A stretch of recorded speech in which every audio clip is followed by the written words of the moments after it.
En ces temps de fête approximative, je voulais n'être qu'amour et compassion pendant tout un décryptage. Et puis ça m'a gonflé, et je me suis dit que j'allais plutôt terminer cette super année avec un épisode sur Jeff Koons. Ce qui est chouette avec Jeff, c'est que tout le monde le déteste, mais jamais pour les mêmes raisons. Du coup, ça me fait plein de trucs à dire. Et moi, j'adore dire des trucs.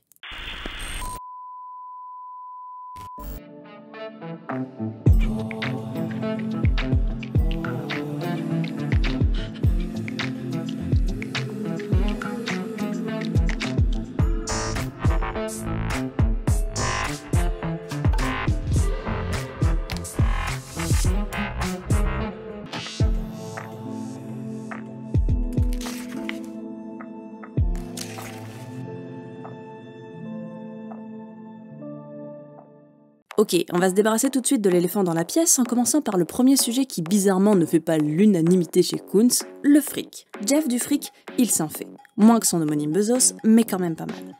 Il faut dire qu'il a commencé très tôt.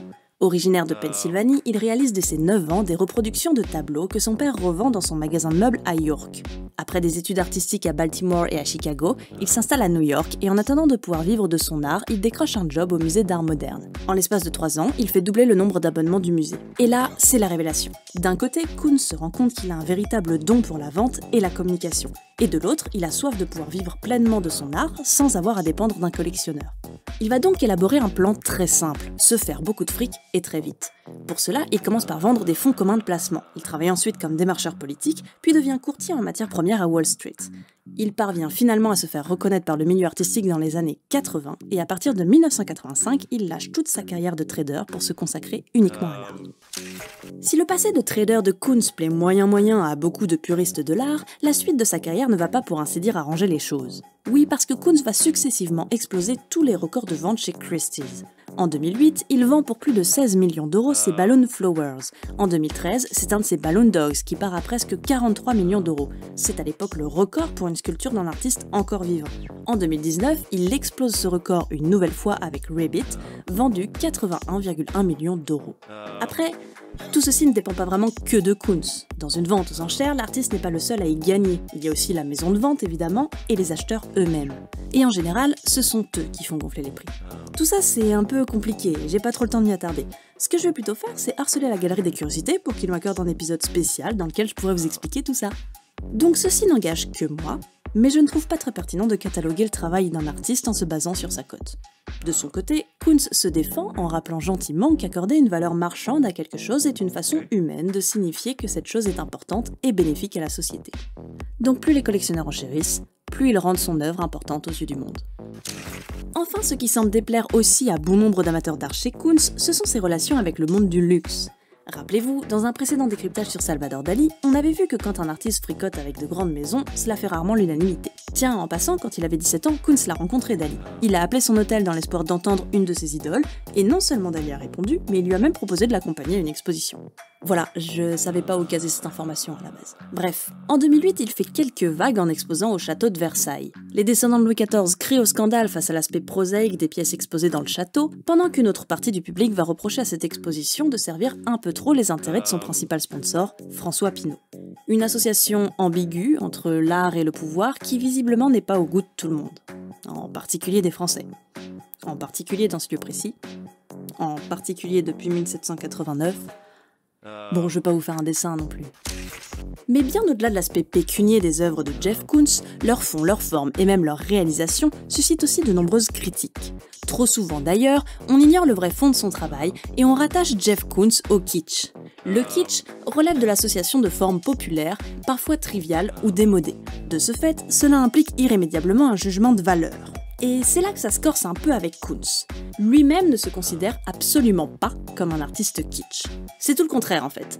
Koons appelle à l'acceptation de soi, à l'empathie, à l'amour, bref, toutes sortes de sentiments et de valeurs profondément optimistes qui célèbrent l'humain et la liberté et qui luttent contre le doute, l'angoisse et surtout, le jugement de valeur et la hiérarchie.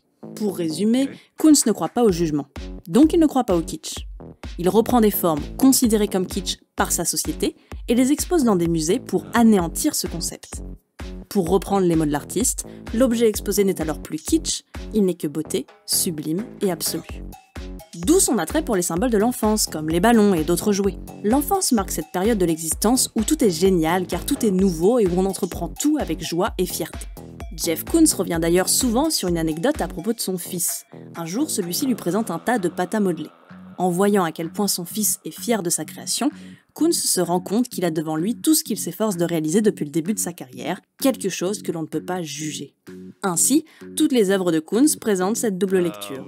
On peut intellectualiser son travail, mais on peut aussi apprécier ses sculptures pour ce qu'elles sont, de belles et grandes formes, brillantes et colorées. Jeff Koons rapproche aussi beaucoup son travail de celui de Marcel Duchamp, ce dernier étant à l'initiative des ready-made, c'est-à-dire l'action de sélectionner des objets manufacturés et de les exposer tels quels dans des musées pour les élever directement au rang d'œuvres d'art. Comme Duchamp, il va sélectionner un objet du quotidien, une figurine ou un ballon gonflable par exemple, mais plutôt que de l'exposer tel quel, il va en faire réaliser une réplique, parfois en décuplant son échelle, d'autres fois en changeant ses couleurs et ses matières.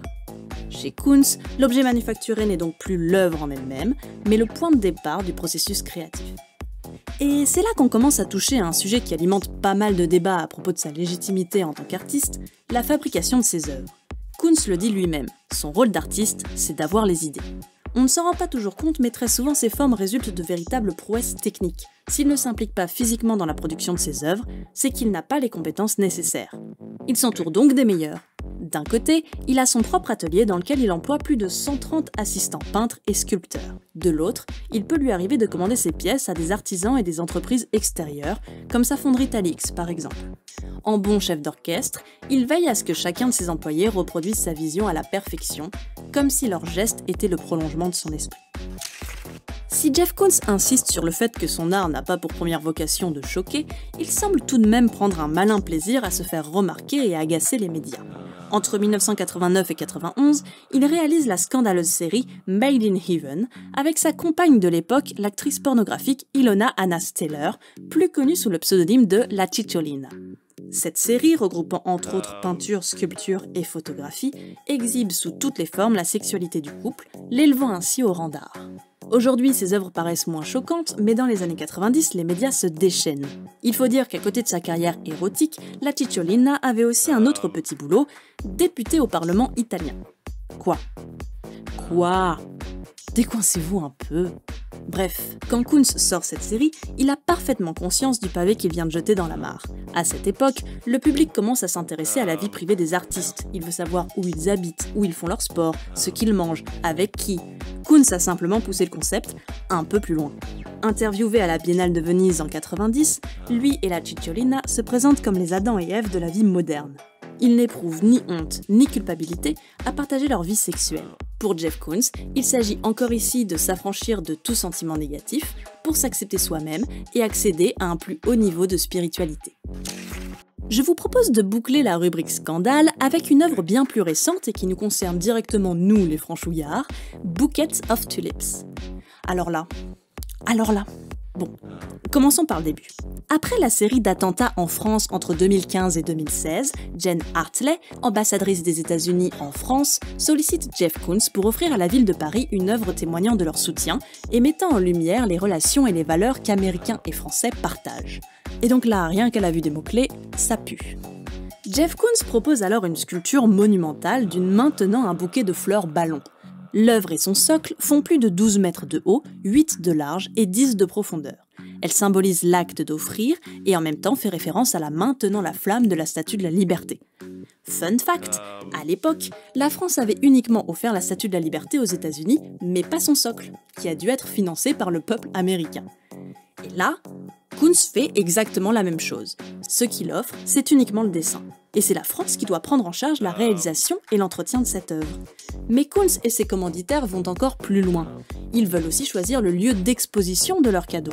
Leur choix se porte sur l'esplanade devant le palais de Tokyo, un lieu qui n'a aucun rapport avec les attentats de 2015, mais qui reste plutôt sympa car situé dans les beaux quartiers de Paris, entre des musées prestigieux et visible depuis la Tour Eiffel. Ce que Koons présente d'abord comme un hommage aux victimes des attentats ressemble finalement de plus en plus à une autopromotion déguisée. Donc là, vous vous dites, bon, jamais de la vie.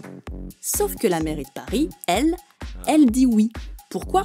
Parce qu'une des particularités du protocole français, c'est que l'État n'a pas le droit de refuser un cadeau diplomatique. C'est interdit. Et c'est comme ça qu'on se retrouve obligé de planquer tout un tas de tutus, absolument pas cruelty-free, au fin fond du mobilier national. Donc quand les États-Unis disent cadeau, la France, si elle ne veut pas frôler l'incident diplomatique, répond merci, fallait pas. Et quand des personnalités françaises du monde artistique et de la culture apprennent, du jour au lendemain, que la mairie de Paris accorde une place publique stratégique de la ville aux Américains sans lancer d'appel d'offres, sans consulter ni les musées concernés, ni les architectes de France, ni les familles des victimes des attentats, la pilule ne passe pas très bien. La mairie de Paris essaie de la faire passer tant bien que mal en faisant appel à des mécènes américains et français pour subventionner son installation. Mais qui dit financement privé dit défiscalisation, il y a donc bien eu quelque part un manque à gagner, donc qui a vraiment financé cette œuvre finalement? Le peuple français veut savoir, et est-ce que quelqu'un a pensé aux enfants? Ce n'est qu'en 2019, donc 3 ans après l'annonce du projet, que la mairie vient à bout de ce bras de fer. La sculpture n'est finalement pas érigée devant le palais de Tokyo, mais dans les jardins du Petit Palais. Hein? Ah non, il s'est rien passé là-bas non plus en 2015, mais la mairie s'en est sortie en déclarant que 80% des revenus issus de l'exploitation visuelle de l'œuvre seront reversés aux associations des familles des victimes, et le reste servira à son entretien. Quand on demande à Jeff Koons en interview de répondre à la question Jeff Koons génie ou imposteur, il répond artiste, dans la tradition de l'avant-garde. Difficile pour le public, les critiques ou encore les historiens de l'art de répondre à cette question. En fait, c'est là le principal défaut des artistes contemporains. Ils sont contemporains. L'amalgame entre art contemporain et histoire de l'art est tentant, c'est vrai, mais se demander si un artiste vivant est légitime en comparant son travail et sa personne au grand maître de l'art n'est pas très pertinent. Pour rappel, quand Van Gogh était vivant, on le connaissait pas. Ouais, la comparaison est facile, je sais, mais parfois faut savoir revenir aux bases. La question à se poser, c'est plutôt est-ce que son travail, ses méthodes, ses scandales, vous touchent vous, aujourd'hui, et vous invitent à repenser votre personne, votre quotidien et ou votre société. Après, pour l'histoire des arts, nos descendants verront ça plus tard. Il y a encore énormément de choses à dire sur Koons, évidemment, et je vous invite à aller voir l'étendue de ses travaux. En tout cas, si vous souhaitez soutenir la chaîne, vous pouvez cliquer sur tous ces boutons que vous connaissez si bien. Moi, je retourne plancher sur ma prochaine victime. Vous pouvez aussi voir ou revoir tous les autres décryptages, juste ici.